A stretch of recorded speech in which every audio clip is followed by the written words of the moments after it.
Você estava falando sobre o blackout. Mas eu quero seu pendrive de novo. Oi? Seu pendrive. Se eu não tivesse trazido, hein? Ele me dá até dor de barriga. O arquivo que eu salvei tá com aquele vírus do atalho. Aí eu salvei um atalho. Eu esse videozinho de prova. Usando prova de comando e tudo, ensinando como é que eu faço esse vídeo. É simples.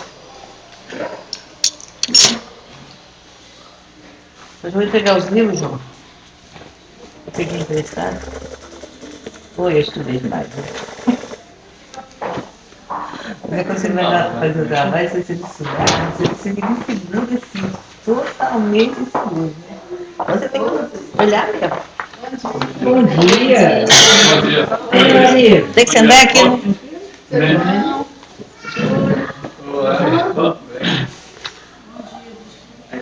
Quando você tá lendo um monte de livro, tô lembrando dos colegas meus que apresentam trabalho de livro sem ler o livro. Aí era uma mágica. Gigantes. Era uma mágica que eles faziam, né? Mágica não, eu espero que resolva a internet, faz um trabalho. Você quer uma noite?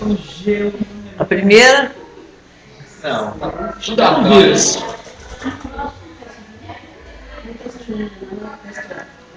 mas dá pra usar a pasta, não a pasta dela. Deve dar pra ver. Mas não é isso. Você transformando em atalho igual aconteceu comigo? Coloca na seu caderno. Tudo atalho, né? O computador precisa estar aqui do lado, como ele, se eu for ver se ele consegue pegar.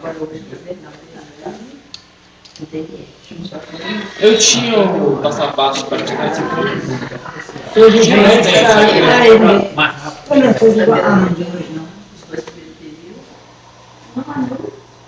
Sábado de manhã. Eu perdi meus estudos todos que eu tinha no pendrive, por causa disso. é mesmo? É. A Nayara pegou lá no notebook dela, usou na faculdade, é o lugar que mais pega, né? Usou na Gráfica, faculdade. geralmente. Na hora que você coloca, você pegava a gráfica. Aí ela colocou o pendrive lá, meu pendrive, ela falou, rapaz, só para eu salvar o meu trabalho. Ela colocou, salvou, quando chega lá no escritório, não abre nada. Nem o trabalho dela, e tudo que eu tinha foi embora. Eu, como não entendo nada, se fosse comigo, eu ia falar, não, o que eu estou errando aqui, que esse trem não aparece de jeito nenhum. Bom dia. Você está perto de Chegou lá na Sabe onde que ela abriu o verdade? a letra, ninguém conseguia saber. E dava zoom, e mais zoom, e nada. Aí eu dou uma São pincelada geral. Bem, provavelmente usar o formato que o modelo do programa que abre ele é mais recente, mais antigo. Esse formato foi Programa. Não, mas uma ficava desse nem eu. Tem que ser perto? Bom dia. Isso, aí você vai me ajudando. Olha aí, A minha família, já te mostrei. senão eu tinha cara. Olha só. Fica bem coisa feia. Eu, Luiz, o Rafa é a namorada dele, a Ju. É bonita, né? Você viu ela aqui, né? Vi uma vez. Ela vem aqui de vez em quando. a parte de ser errado. Ele também ficou tão bonito. Seu marido parece com ele? Parece com ele. Aliás, ele parece com seu marido. É. Comigo, meus filhos se parecem. tá vendo? Só servir pra gerar. Não, mas tem uma coisa assim, eu acho que os olhos é isso. Maria, o que a gente faz com o olho quando tá caindo assim de velhice? Deixa cair? Pega ele, põe ele. Vocês sabem o que é isso aí? Quando começa a cair. Ai, não, fala. Não, menino, isso aí é normal. Calma. Cai essas cobras aí. Tem que levantar, eu tenho que fazer o meu, eu não fiz até hoje, o olho vai feito. Tem jeito? Tem conserto isso aqui? Aqui, ó.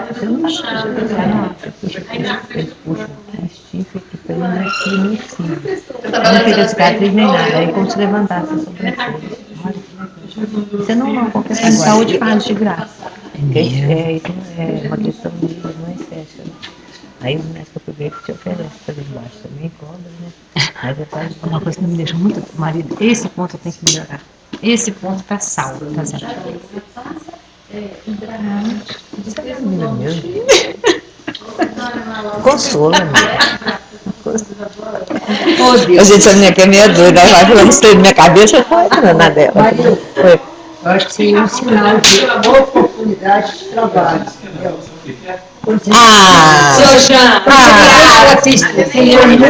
Acabei de falar com ela, eu falei assim, se não abrir, eu vou dar uma pincelada geral no... Menina, você é demais. Você é demais. Põe isso aí pra mim, por favor.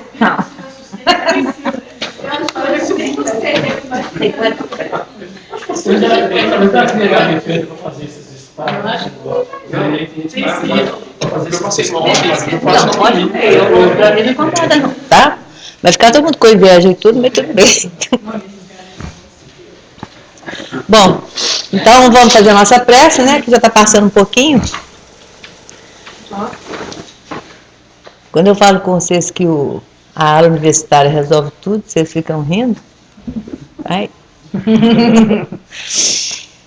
Ó Mestre, Pai onipotente, Pai de todos nós, Pai misericordioso, que está sempre do nosso lado, nós estamos aqui, Senhor, mais uma vez, para lhe agradecer a oportunidade de estarmos aqui presentes hoje, juntos, trabalhando, aprendendo. Queremos também pedir, Senhor, que vossos mensageiros possam estar presentes, nos auxiliando, trazendo os recursos necessários para a nossa tarefa dessa manhã. Queremos pedir por essa casa que tanto nos acolhe, com tanto amor e carinho. Queremos lhe pedir pelos companheiros de jornada. Queremos pedir, Senhor, pelos nossos políticos, pelos dirigentes da nação, pelos dirigentes do mundo, para que os corações se abram para o amor, para o bem, para a caridade. Queremos também, Senhor, lhe pedir por todos aqueles que não puderam comparecer e que de alguma forma não conseguiram chegar até aqui. E é com essa prece de Jesus que pedimos permissão para iniciar no plano físico o nosso estudo dessa manhã. Assim seja, graças a Deus. Quando nós começamos no módulo 1, que é a vida no mundo espiritual, o Júlio passou, né, um vídeo daquele filme, e algumas pessoas até se ficaram na dúvida porque não tinha legenda, né? Mas na verdade aquilo ali foi mostrando a chegada, não a chegada, mas já a pessoa que praticou o suicídio, já naquela situação, né, complicadíssima, por sinal, que nós vamos ver, acho que hoje vai dar para ver isso, e o auxílio que ela estava recebendo também do companheiro. Então, essas dúvidas que surgem, todo mundo passa por essa fase da perturbação, quem que não passa, quem que passa, quanto tempo, isso tudo vai depender, do jeito que nós falamos aquele dia, do trabalho de cada um aqui, enquanto está encarnado, principalmente, do bem que praticou, da caridade, do modo que viveu, né? A gente até fala modo vivendo. Então, da forma que a gente viveu, provavelmente é a forma como nós vamos chegar do lado de lá. Não tem como ser diferente. Deus nos dá a oportunidade de plantio, né? A gente sabe, todo mundo pode plantar. Agora, a colheita também na justiça de Deus, eu vou colher aquilo que eu plantei. Então, não adianta eu querer plantar, como se diz, laranja e colher maçãs. Eu vou colher aquilo que realmente eu plantei.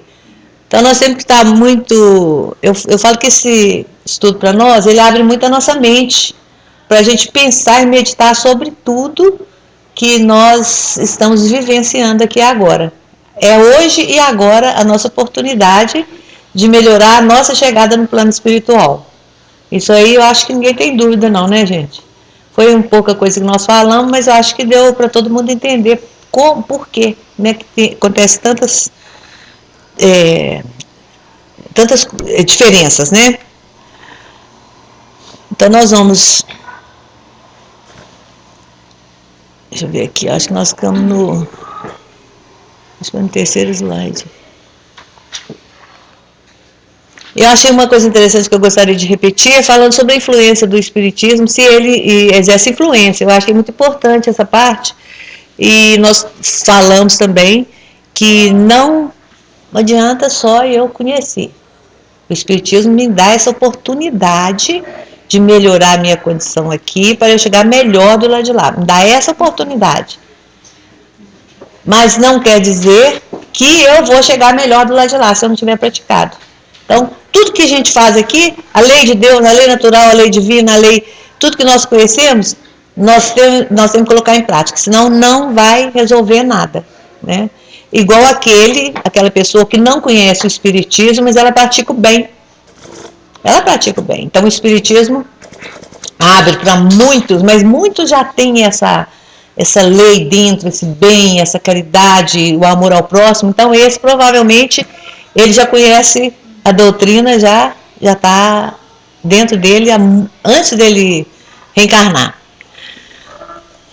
Deixa eu ver aqui. Acho que nós não foi nesse slide aqui. Eu não marquei. Se não for, a gente vai repetir. Por ocasião da morte, tudo a princípio é confuso. De alguma coisa precisa a alma para entrar no conhecimento de si mesma. Ela se acha como que aturdida, no estado de uma pessoa que despertou de profundo sono e procura orientar-se sobre a situação. Eu não sei se já aconteceu com vocês, mas muitas vezes, principalmente, eu sou muito pouco de dormir fora de casa. Mas as poucas vezes que eu dormi fora de casa, na hora que eu abro o olho, eu fico sem saber... que posição que a cama está, que você parece caiu algumas vezes, aconteceu isso comigo. Então eu fico imaginando que é como se você acordasse mesmo, né? Você dormiu e acordou. Até você se situar, quanto tempo vai levar? Aí é que está nosso estudo. Pode demorar instantes, horas, dias, meses e anos. Pode durar muito tempo. Oi? Até séculos, né? Até séculos, a pessoa que dorme. E a gente sabe que a gente fala sobre o estágio, né, do André Luiz, lá na Zona Umbralina, mas na verdade quando a gente cita, é para lembrar também que ele, quando ele escreveu esse livro, ele escreveu para nos alertar. Para nos alertar o porquê que ele foi parar lá. Que a gente pensa assim, não, mas foi por pouco, ele ficou 8 anos. A gente acha que foi por pouco, né? Então isso é de cada um. Então nós temos que estar sempre analisando as nossas atitudes, nossos pensamentos, para ver... tem gente que quer chegar lá de uma vez sem nada, né, Júlia? Assim, de repente acordei hoje, cheguei, né? Igual algumas pessoas que eu conheço. Mas não é bem assim. Então nós temos que nos preparar. A lucidez das ideias e a memória do passado lhe voltam à medida que se apaga a influência da matéria que ela acaba de abandonar, e à medida que se dissipa a espécie de névoa que lhe obscurece os pensamentos.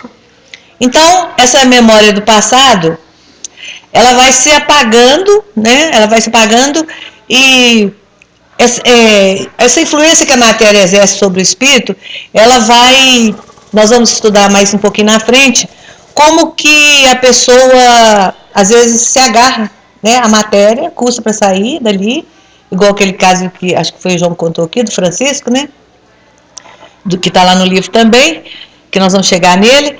Então, à medida que se dissipa a espécie de névoa, a medida é que é grande, que varia, ela não é igual para todos. E aquele pensamento, ele não tem um pensamento, Ele tem um pensamento. Na verdade, ele até acha-se estranho, porque ele está pensando, ele está escutando, né? Então, assim, a ideia da desencarnação ainda não chegou até ele.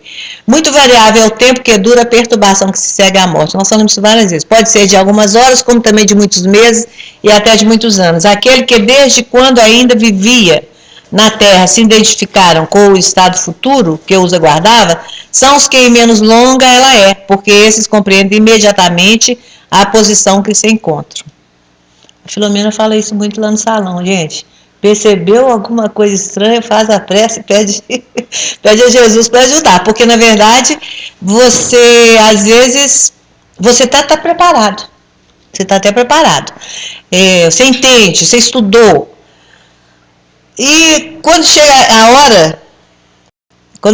hora de encarar aquela realidade, você tem uma dificuldade. Eu fico pensando assim, a gente está estudando e tal, será que a gente está se preparando realmente? Eu estava até conversando com você. A gente vai aprendendo muitas coisas, vai abrindo muita mente da gente, mas a hora que chega para cada um é diferente do outro, né? Então, essa do tempo que dura a perturbação, assim, isso é muito interessante, porque, igual eu falei, o Bezerra de Menezes chegou do lado de lá e já foi recebido com uma festa. Então, é de acordo com cada espírito, né? A perturbação que segue à morte nada tem de penosa para o homem de bem, que se conserva calmo, semelhante em tudo a quem acompanha as fases de um tranquilo despertar. Para aqueles cuja consciência ainda não está pura, a perturbação é cheia de ansiedade e de angústias, que aumenta a proporção que da situação se compenetra. Então, também isso nós já falamos, né? É uma coisa, vamos dizer assim, é um fenômeno normal.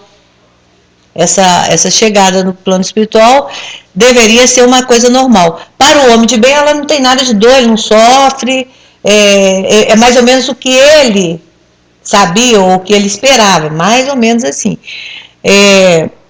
Agora, para o outro, que não tinha expectativa nenhuma, que não procurou se formar, que não vivenciou bem, para ele é penoso. Ele não sabe, é uma incógnita para ele, o que ele está fazendo ali, o que vai ser dali para frente, né? Então, para ele, esse aí vai sofrer um pouco, vai ser penosa essa perturbação.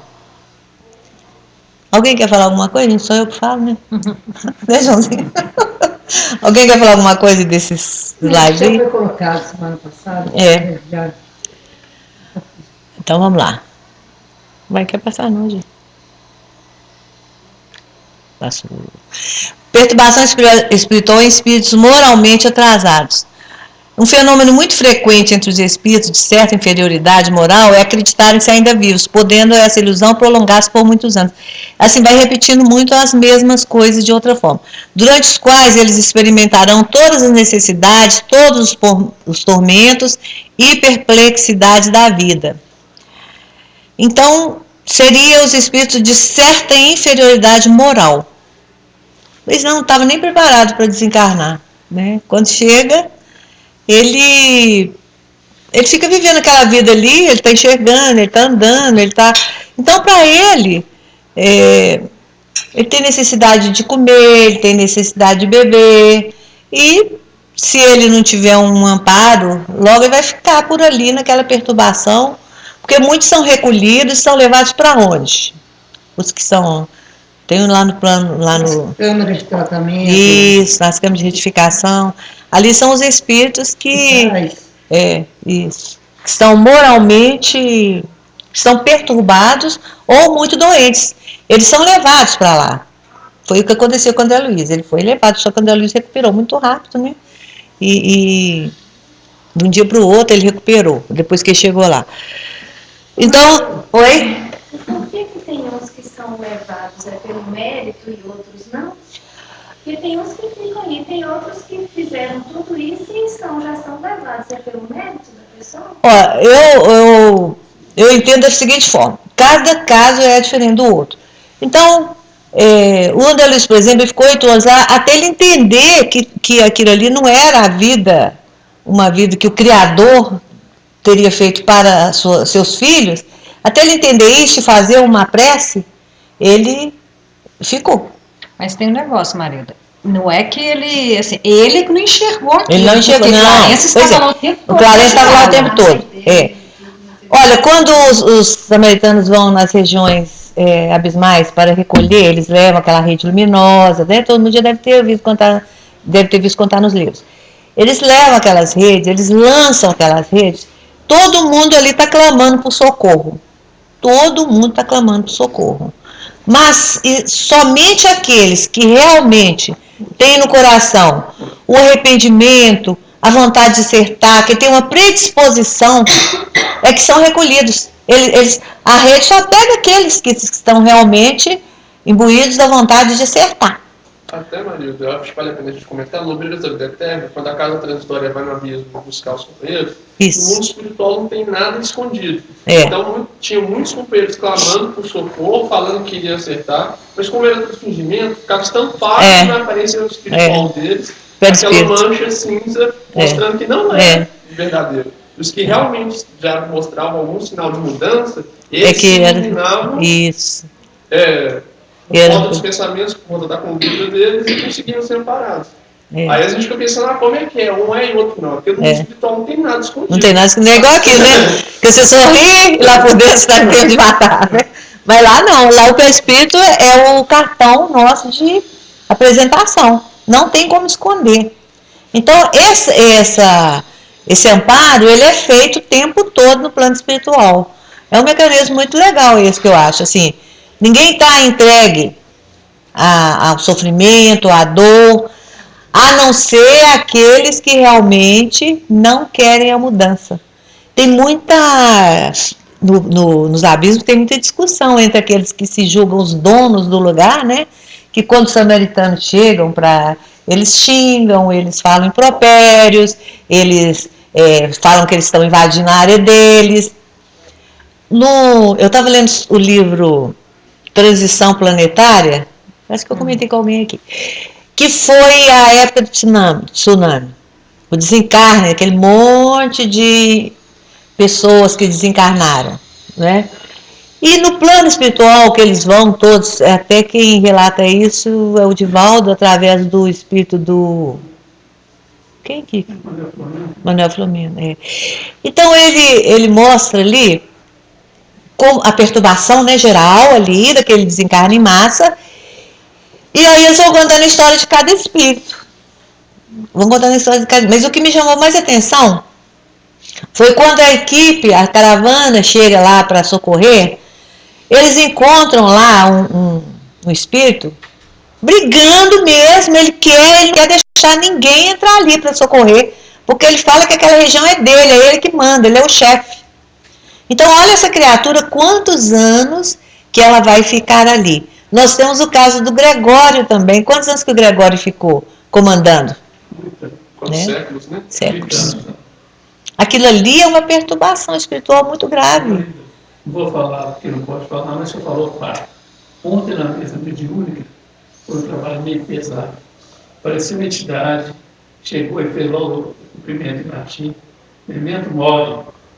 Naquele tempo era como eu e o outro respondia, carpe diem, aproveite o dia, né? Ele era um inquisidor. Quantos anos a Inquisição já acabou? Ele foi socorrido ontem. Olha, deu um trabalho até que ele compreendeu a situação, o dirigente levando com cuidado e tal, ele foi socorrido. Quantos anos? Não. É muito interessante isso, porque, na verdade, isso mostra então o quê? Ele não estava lá abandonado, ele não estava lá esquecido, ele estava lá esperando ele se abrir, mudar, né? O coração mudar. Tá vendo? Olha uma perturbação que durou igual do Gregório, séculos. E o Gregório era feliz ali, ele era mandante. E tinha um monte de gente trabalhando para ele. Ele vai arrebanhando também, porque são espíritos inteligentes, conhecem as técnicas todas. Né, Thaís? Porque na verdade é assim, a gente fica pensando, o espírito ali, ele é igualzinho, ele é igual. Ele é um filho que está desgarrado, uma ovelha desgarrada, e que Deus dá vamos dizer assim, ele outorga a todos aqueles que estão no trabalho do bem a resgatar.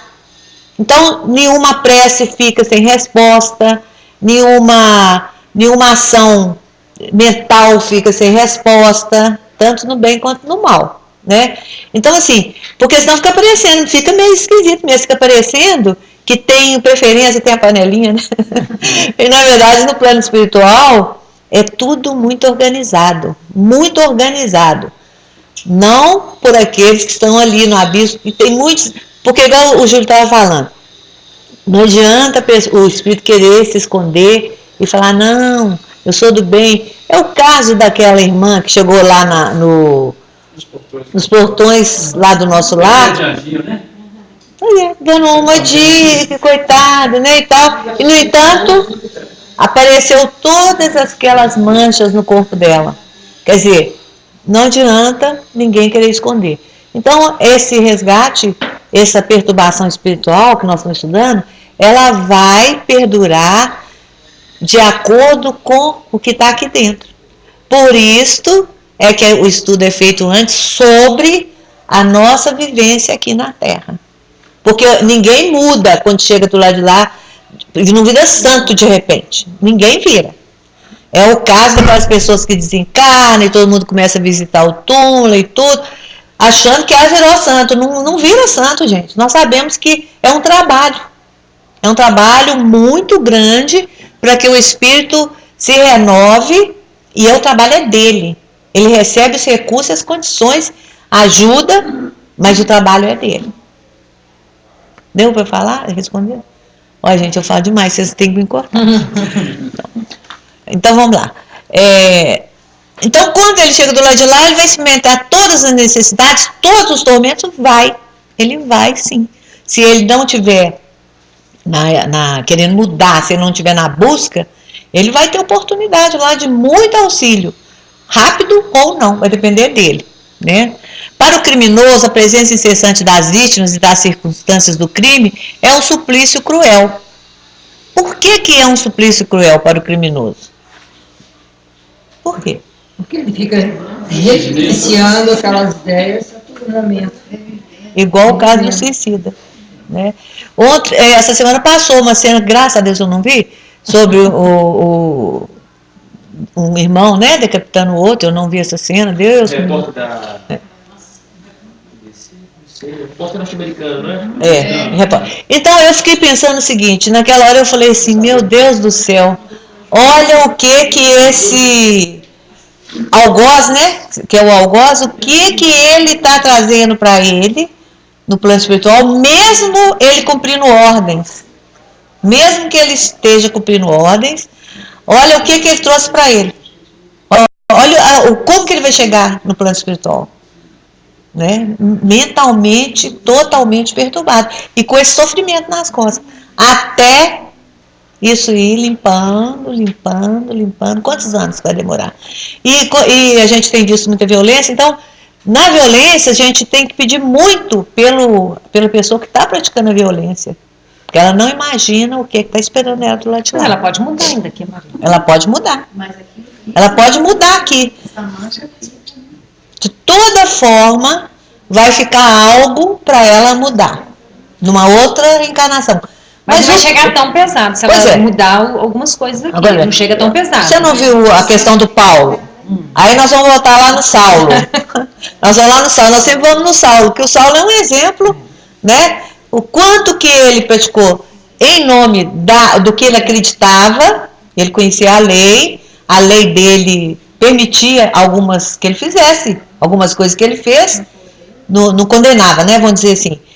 Mas quando ele abriu o coração dele para o Cristo, quando ele viu quanta coisa que ele praticou, o que ele fez? Ele deu uma volta de 360 graus na vida dele, e ele então conseguiu chegar no plano espiritual muito melhor, muito melhor. E nós, muitas vezes, nós esperamos desencarnar para reencarnar, para voltar melhor. Ah, não, eu vou desencarnar um pouco melhor do que eu cheguei aqui. Mas, na verdade, a gente tinha que lutar para desencarnar bem melhor, muito melhor. né? E é difícil, mas a gente sabe que a luta nossa é muito grande também, e o mundo traz para nós muitas dificuldades, mas a gente pode tentar ser muito melhor do que nós chegamos. Como é que eu vou saber que eu estou melhor ou não? As tendências, né? Nós temos nossas tendências que não nos deixam mentir. Então a gente tem que tentar. Todo mundo sabe, né? No fundo, No né? fundo, nós sabemos, né? Nós sabemos tudo que está contra a lei de Deus hoje, a lei natural de Deus, nós todos sabemos. Nós temos a lei gravada dentro de nós, né? Então, vamos lá.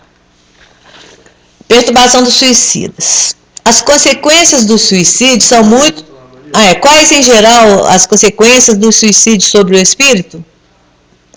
As consequências do suicídio são muito diversas. Não há apenas... Não é apenas não, viu, gente? Não há penas fixadas. E em todos os casos são sempre relativas às causas que provocaram. Mas uma consequência a qual o suicida não pode fugir é o desapontamento.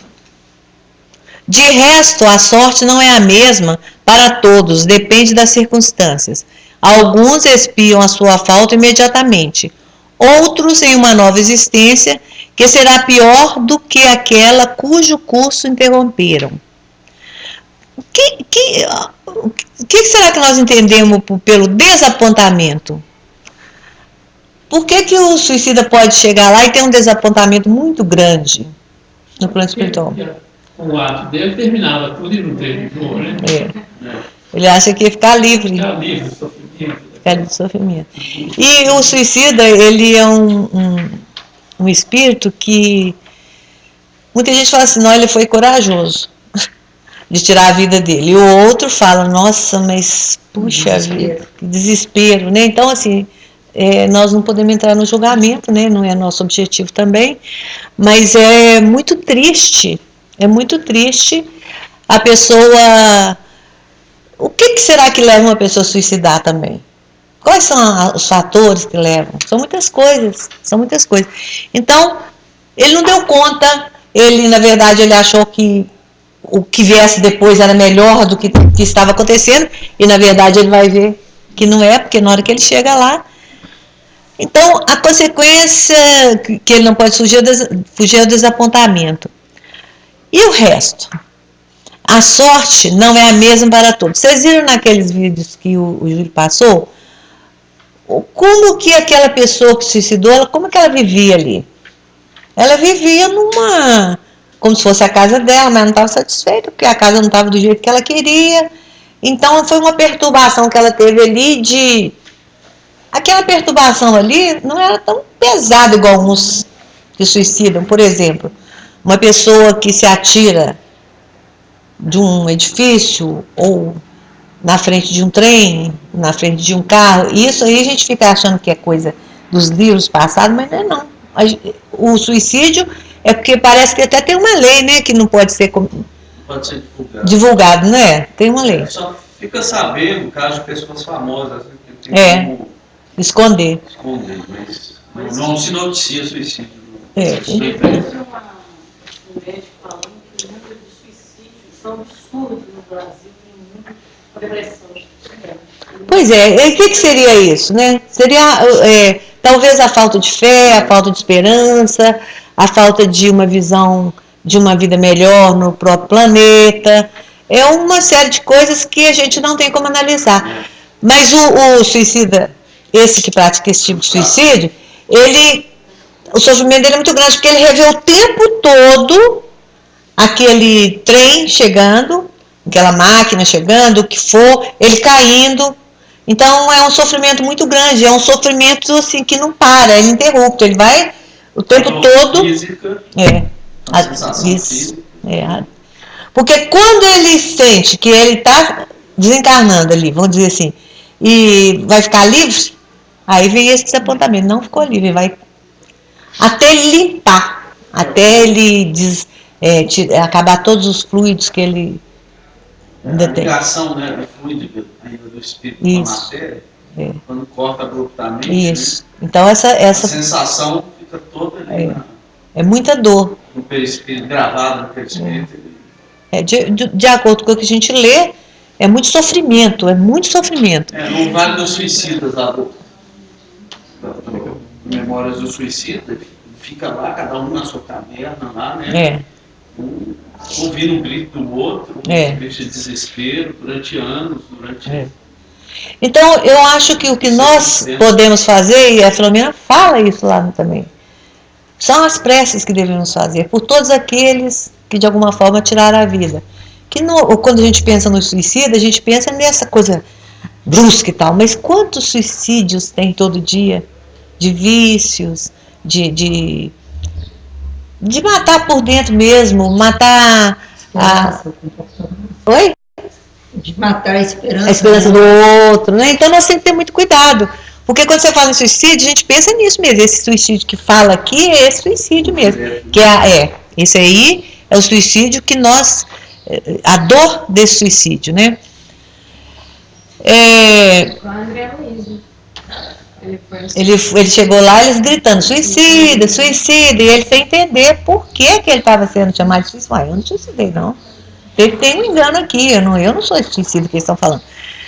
Mas, e olha para você ver, ele sofreu ainda um pouco das coisas que aparentemente fizeram com que ele desencarnasse, né? Tanto que ele chega lá no hospital, quando o médico vai olhar, ele tem problema de sífilis, de uma opção de coisas que ele nem imaginava. E é comum, né, Maria? Às vezes a gente vê a pessoa com fumo, com as drogas, a gente está sabendo que aquilo é um suicídio, né? Suicídio. É inconsciente, né?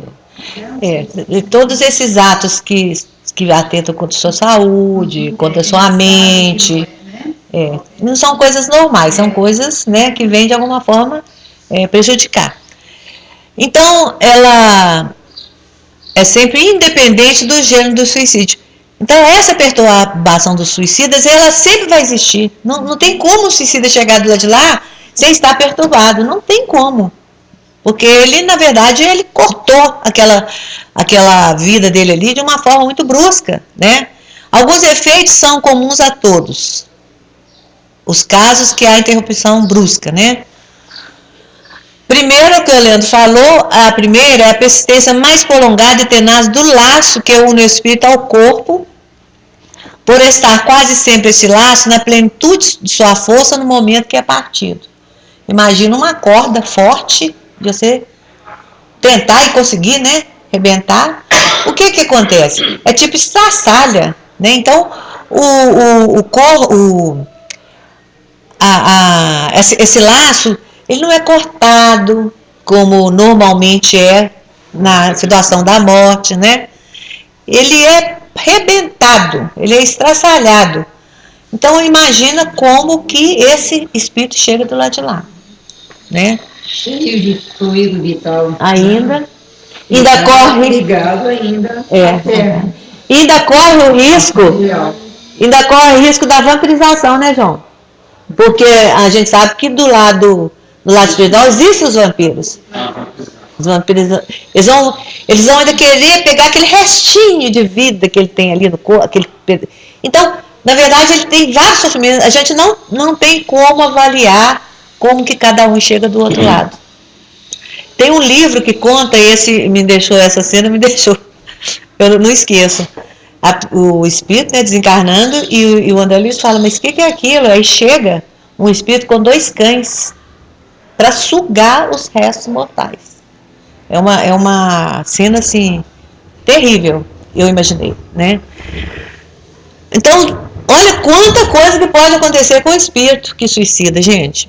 As consequências desse estado de coisas são o prolongamento da perturbação espiritual, seguindo-se a ilusão em que, durante mais ou menos tempo, faz o espírito crer que está ainda entre os vivos. Ele acredita, porque ele está sentindo fome, ele está sentindo sede, ele está sentindo dor. A morte, muitas vezes, ela é entendida como você chegar do lado de lá e ficar lá. Não precisa de comer, não precisa de beber, acabou.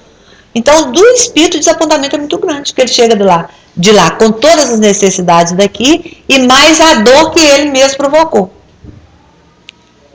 Tá certo aí, gente? Ô Maria, eu não sei se é uma pergunta boa para fazer, mas assim, é uma curiosidade. Eu fico pensando assim, você falou que ele não percebe, mas como que ele morreu? Mas como que ele não vai perceber, sendo que ele sabe que ele não está voltando para a casa dele, que ele não está trabalhando, que ele não está ali naquela convivência? Então, aos poucos é que ele vai perceber isso. Por exemplo, vamos supor, o amigo, a mulher, o filho não responde ele. Ele não percebe isso, não? Eu imagino que deve ser igual um sonho. Assim como no sonho, você não tem muita consciência de que está dormindo. Por mais que ele seja completamente aleatório e desconexo, deve ser outro lado também. A situação desse tipo uma espécie. Então você não tem muita consciência. Exatamente. Não, você não. Tem espírito que não tem consciência nenhuma. Nenhuma de que ele desencarnou. Eu estou falando aqui, a pessoa não me responde. Mas tem. O raciocínio ele é prejudicado. A consciência, né? Ele tem as sensações, vamos dizer assim. De perturbação. Perturbação. Ele tá com a perturbação é um conjunto de sensações mesmo que o espírito sente. Ele tem essas sensações, mas ele não consegue explicar. Ele fica andando a esmo, às vezes, quando ele não é, igual nós estamos falando, quando ele não é socorrido, logo, ele vai ficar andando, ele vai na casa dele, ele vai à casa das pessoas, alguns vão até no enterro, e fica ali achando que é outro corpo, e fala e quer conversar com o que está lá. Por isso que o Júlio falou uma coisa muito, muito séria durante a morte, foi o enterro, o velório, né? Porque muitas vezes o espírito está ali. Aí tem as piadinhas às vezes, um fala mal dele, o outro... E tem um caso que a Filomena conta lá no salão que é muito interessante. No velório, o espírito escutou alguém falando dele com o outro. Quando foi mais na frente, eu não sei se foi durante o sonho, ele veio falar com ele. Falar com ele, não foi assim não. Palhaçada é essa. Era um mensageiro. Não, missionário da luz. Então, olha como, Thais, que as coisas acontecem lá. A pessoa fica andando, e ela fica tentando entender e ver o corpo às vezes, né? Ou já não está vendo o corpo mais, mas está sentindo dor, está sentindo fome. Puxa vida, mas... Ela nem pergunta se ela morreu, ela fala assim, onde que eu estou? O que está acontecendo comigo? Porque quando ela entende que ela desencarnou, não quer dizer também que ela está sendo amparada ali na hora, não. Entendeu? Ela vai ser amparada na hora que ela mostrar o íntimo, a boa vontade, né? Pois é, quem é médium vê muito esse tipo de situação. Onde que tá, o que veio fazer ali, por que foi chamado, por que, né? Pois é, então isso que eu fico pensando, então, deve ser uma coisa assim muito difícil, porque se a consciência da gente fica confusa, minha preocupação é como que a gente vai saber, porque você tem que ter um raciocínio reto para entender as coisas. Não, nem sempre você vai chegar lá entendendo, não. Pois é. Mas se você quer chegar entendendo... É agora. Agora, é o que nós estamos falando, é agora, entendeu?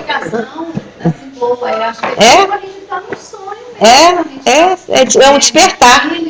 Tanto que às vezes quando a gente está com um sonho tão conturbado, que a gente acorda assim, ai, graças a Deus, eu acordei. Então, o outro, né, às vezes acorda, fulano. Então, tá, assim, não tem como ser, não tem como mudar isso, não. O que nós estamos estudando, é o que existe, é o que o André Luiz passou para nós, é o que a doutrina espírita passa. O que vai mudar essa consciência sua do lado de lá? É a sua vivência. E é o que nós estávamos falando também. Quantos espíritos que chegam do lado de lá sem essa perturbação? O mínimo. São poucos, não são muitos. Né? A porcentagem. Então, assim, muita gente nem pensa que vai morrer, nem quer pensar. Não fala isso comigo, não. Não vem falar de morte comigo, não. Igual quando o pessoal oferece plano funerário, tem gente que briga. Eu não quero isso, não. Aí eles mudaram até o nome, agora é plano de vida. Agora estão falando plano de vida. O dia que eu pagar plano de vida. Eu falei, não, plano de vida eu quero sim. Agora esse outro aí que vocês viram, eu não quero. Então, assim, ninguém gosta de ouvir falar na morte. Ninguém gosta, gente. Na verdade, você quer, e quando você começa a entender isso, você vê que quanto mais tempo você ficar aí, você puder melhorar isso, é um empurrãozinho que você tem para... Agora, quando você não quer saber de nada, não quer melhorar, não quer mudança, coitado, esse aí tá, como diz o pai do... Tá no sal, tá no sal. Esse aí tá no sal. Esse não vai ter como chegar lá de lá sem perturbação nenhuma, né? Isso também, sabe, Maria? Não quer dizer, porque eu sou católico, porque eu sou religião, espírita desde criança, que eu vou. Não. Porque às vezes não adianta. Na doutrina, às vezes está ali. Não está praticando, outra. É o que nós falamos. Não, tem que estar na prática. Se não tiver na prática também, não resolve nada. Vamos lá, então. Lá, seguindo a ilusão em que, durante mais ou menos tempo, faz o espírito crer que ainda está entre os vivos. Então, Thaís, ele vai achar que está vivo. Muitos acham que estão vivos. A afinidade que permanece entre o espírito e o corpo produz em alguns suicidas uma espécie de repercussão no estado do corpo, no espírito, que assim, a seu malgrado, sente os efeitos da decomposição, de onde lhe resulta uma sensação cheia de angústia e de horror. Estado esse que também pode durar pelo tempo que devia durar a vida que sofreu a interrupção. Então vamos supor que ele tinha que viver 50 anos. Aí aos 40 ele resolve fazer isso aí. E os 10 anos que faltavam na vida dele, para completar. A gente tem que ser completista. Quando nós estudamos sobre o nosso planejamento reencarnatório, a gente vê lá no capítulo que a gente deve ser completista. Então, se eu estou... O que é ser completista? Se eu estou planejado para viver 50 anos, eu tenho que fazer tudo para viver bem dentro da saúde física e mental, para me completar meu tempo, né? Agora, se de alguma forma eu antecipei esse tempo, eu vou ter essa sensação de ver o corpo, que é o caso do Francisco, né? O Francisco, ele era muito apegado ao corpo. E ele não entendeu quando ele desencarnou. E ele foi amparado e ele via, ele gritava lá vem ele. O que vinha? Era um horror que ele sentia de ver o corpo dele em decomposição e ele sentia os vermes corroerem. Ele tinha a sensação de que ele estava vindo sendo... Ele foi um dos que foi levado lá para as câmaras de retificação para ele poder tratar. Ele foi tratado. Mas olha o horror que foi. Eu não sei qual foi o tipo de morte dele. Acidente de carro. Foi acidente de carro, né? Foi acidente de carro. Então, olha para vocês verem. É uma morte violenta. É uma morte considerada violenta também, né? Em alguns verifica-se uma espécie de ligação matéria de que inutilmente procuram desembaraçar-se a fim de voarem para os mundos lá do, se eu dizer, os mundos melhores, cujo acesso, porém, se lhes conserva interdito. A maior parte deles sofre o pesar de haver feito uma coisa inútil, pois que só decepções encontra. Foi o que nós falamos antes. Ele acha que ele vai chegar lá, acabou dor, acabou tudo, acabou o problema, e ele tem uma decepção muito grande. Então, o suicida, gente, a morte pelo suicídio é uma coisa muito... Tem que fazer. Agora aqui, perturbação em razão da morte violenta. Nos casos da morte violenta, aí entra o suicídio de novo. Suicídio, suplício eu lembrei desse caso da semana, acidente, apoplexia. Quem sabe o que é apoplexia? Morte por apoplexia. A pessoa começa com sangramento. Eu achei até que era problema de tossir. Mas quando eu fui olhar, me parece que a apoplexia é sangramento. Também me interessa, né? Ela está morrendo de morte violenta mesmo. Ferimentos, etc. O espírito fica surpreendido, espantado e não acredita estar morto. Sustenta que não está, no entanto, vê seu próprio corpo, reconhece que esse corpo é seu, mas não compreende que se acha separado dele. Olha que tristeza, olha que perturbação é essa. Eu estou vendo meu corpo, eu não acredito que eu morri. Aquele corpo eu sei que ele é meu, mas o que ele está fazendo ali, eu aqui? Ele não entende essa separação. Ele fala, não, eu estou vendo meu corpo, eu estou sentindo as coisas, eu não morri, não. Então, olha, essa é uma perturbação muito grande. Por quê? A pessoa não estava preparada. A morte violenta é uma coisa que chega e corta sua vida e você chega do lado de lá dessa forma. Eu tenho a impressão que deve ser muito triste esse tipo de morte por causa dessa perturbação que a pessoa vai sentir. Então, o que acontece? Ela vai perto das pessoas, fala-lhes e não compreende porque elas não ouvem. É aquela história que nós estamos falando. Essa ilusão perdura até a inteira liberação do espírito e só então o espírito se reconhece e compreende que não pertence mais ao número dos vivos. Aí é que ele vai entender. Aí ele vai embora, né? Abaixa a cabeça e vai embora. E aí? O que vai ser dele? Aí é que vai entrar essa vontade dele de mudar. Ele já entendeu que ele morreu, já é um caminho andado, né? Porque tem uns que ficam muitos anos sem entender que morreram. Ele não pertence mais ao número dos vivos. Olha lá, esse fenômeno se explica facilmente. Surpreendido de improviso pela morte, fica atordoado com a brusca mudança que nele se operou. Para ele, a morte ainda é sinônimo de destruição. Ele achava que ia chegar do outro lado. Acabou. Eu acho que isso é muito de quem não tem uma crença, né? De chegar, achar que a morte acabou, destruiu, não sei. Porque eu acho que toda pessoa que tem uma crença acredita na eternidade do espírito, da alma. Eu acho que todas as religiões pregam essa eternidade. Não pesquisei isso, não. Como ele pensa, vê, escuta, ele não se considera morto. Nós falamos isso. Essa ilusão aumenta pelo fato de se ver com um corpo semelhante, mas cuja natureza etérea. Nossa senhora, etérea? Aí está escrito errado. Não conhece ainda e admira-se de não poder poupar este corpo. Não é poupar, é apalpar. Nossa senhora. Olha que nós olhamos para ele. Mas, então, olha, ele vê o corpo, mas ele não tem esse conhecimento do perispírito, né? Vamos dizer assim, ele não tem conhecimento.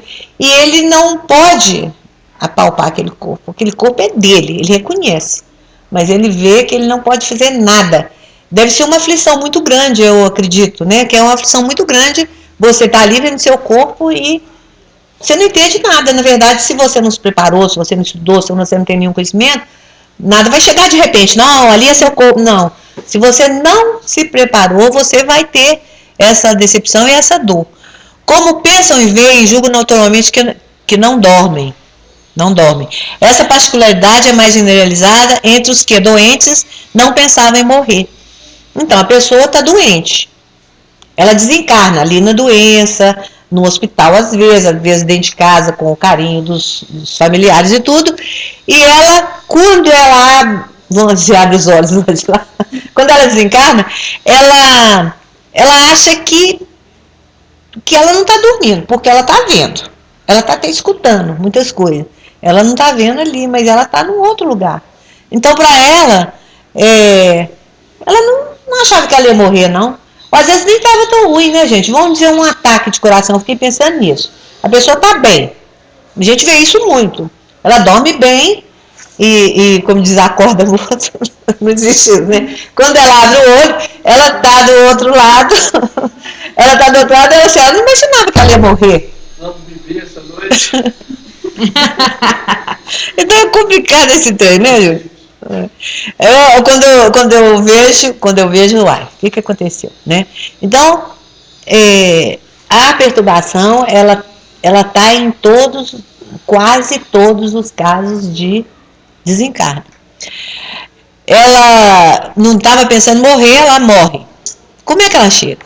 Aí então se apresenta o singular, e que vem o singular espetáculo de um espírito que assistiu ao seu próprio enterro como se fora de um estranho.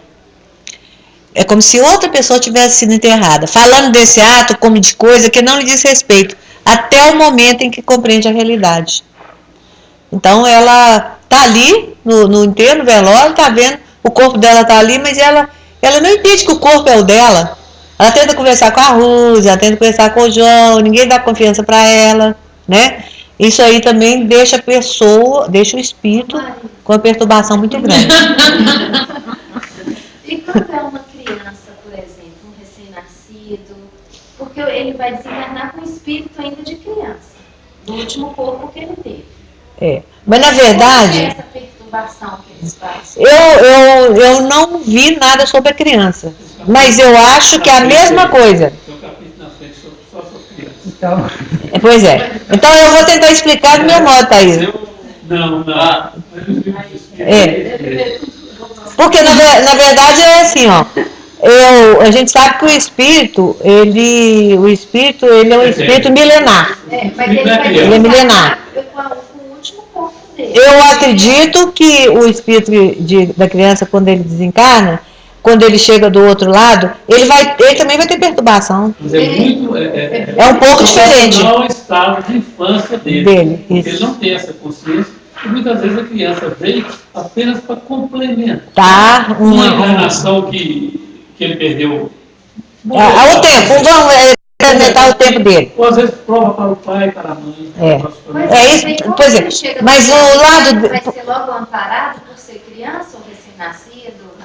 Pois é, essa parte aí eu não estudei, mas eu acredito que ele vai chegar também com perturbação. Pois é. Então ela fala onde que eu tô? Quando as suas obras, mesmo que ele morreu com 2 ou 3 anos, o espírito o espírito não é nada. Não, você não pode ter perturbação por uma vida no passado. Não. Se ele não mudou? Não, mas a perturbação é na hora. A criança ainda não tem essa consciência que nós temos adultos. Eu acredito. Só está a criança, o espírito dele não. Exatamente. Mas a criança, se estão em forma de crianças, mas até durante o sono estão na forma adulta.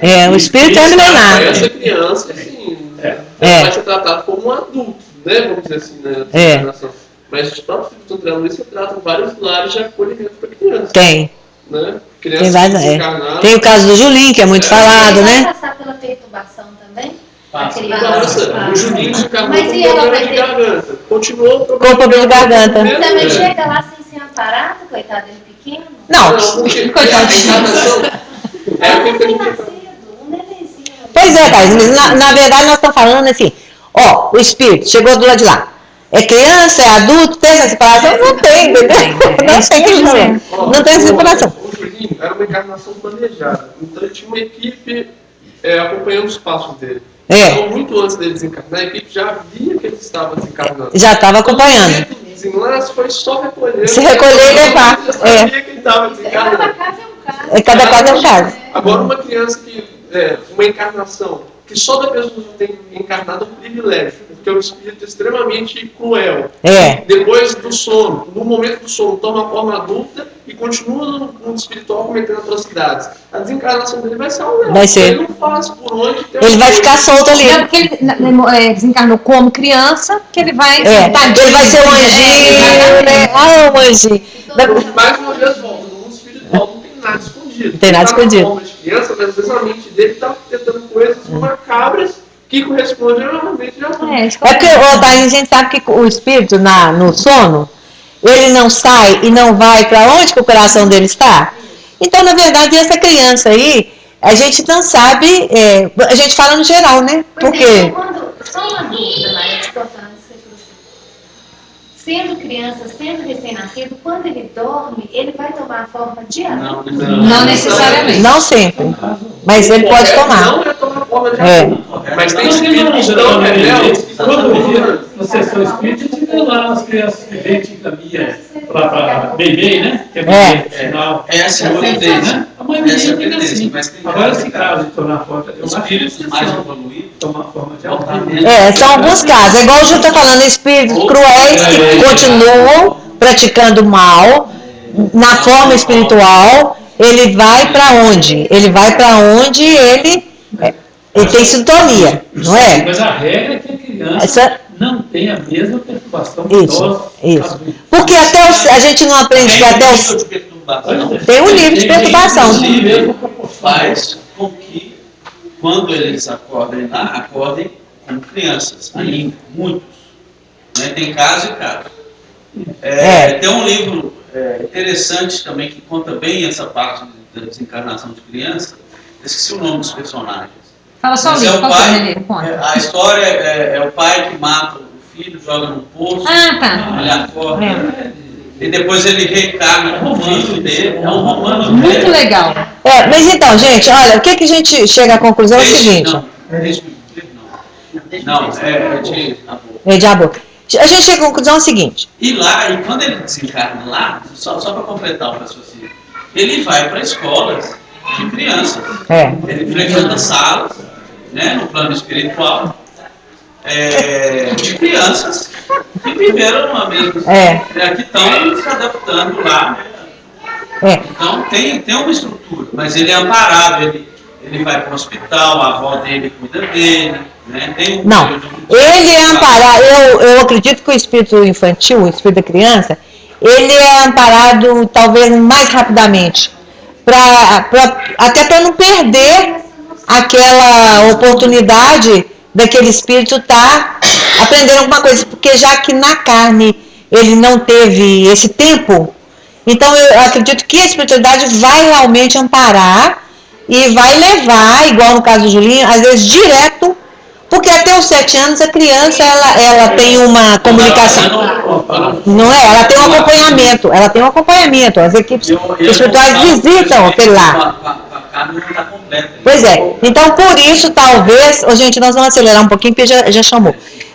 Então por isso é que é um pouco diferente. Na próxima aula, no próximo domingo, eu prometo ao senhor que eu vou terminar esse estudo da perturbação, mas ainda domingo eu não vou pegar ele todo, porque nós temos um trabalho para fazer também. Você falou, só completando aí, eu não tenho muito tempo com isso, mas eu tenho 10 anos de trabalho mediúnico. Eu nunca vi um espírito de criança chegar lá, eu vi perdido, assim, mas assim, com aquele coração empedernido, nunca vi. Daí me leva a conclusão também que é diferente do adulto. Eu nunca vi uma criança chegar lá, revoltado, não. Chega às vezes perdido, em sofrimento, chorando, sabe como é? Mas assim, com aquele coração. Eu vou até dar uma pesquisada essa semana sobre isso, que eu achei muito interessante. Mas, na verdade, né... Se a gente parar pra pensar, ser criança é um estado de perturbação. Porque a gente não tem total capacidade. Não tem, não. Nossas capacidades intelectuais estão reduzidas, a gente está cheio. Já está aí. Já está ali. Já está aí. Já é inerente a condição de criança. Amanhã eu fico sabendo. Amanhã eu fico sabendo. Mas, gente, é muito interessante, né, esse assunto. Ele vai rendendo mesmo. Você até desculpa, mas eu acho que vai rendendo o assunto, entendeu? Tá legal. Mas eu falo muito mesmo. Então, aqui, ó. Então, nós vamos voltar lá na perturbação em caso de morte coletiva, porque é muito interessante, tem muitos exemplos e estão acontecendo também agora, né? Então, eu acredito que vai ter muito pano para manga ainda. Agora, se Deus quiser, se Deus ajudar, nós vamos terminar semana que vem. Aí você vai no outro domingo. Então, pro domingo que vem não dá para começar. É um ensaio teórico, ainda bem que não é prático. Então, assim, é bom trazer ideias, se vocês quiserem pesquisar alguma coisa também, né? E é legal. Alguém quer fazer a prece, gente? Para terminar, para encerrar? Então eu faço. Jesus amado, querido amigo, nós estamos aqui lhe agradecendo por todas essas informações, por essa oportunidade de esclarecimento. Queremos agradecer aos mensageiros que aqui estiveram presentes e pedimos, Senhor, que continue nos intuindo, nos auxiliando, nos mostrando o melhor caminho para que possamos chegar melhores do outro lado da vida. E contamos com a vossa presença em nossa vida nessa semana, todos os dias, para que possamos estar um pouco melhores. É que pedimos permissão para encerrar no plano físico a nossa tarefa dessa manhã. Assim seja, graças a Deus. Esse livro ele é muito interessante, ele vai dar muita polêmica mesmo, não tem jeito.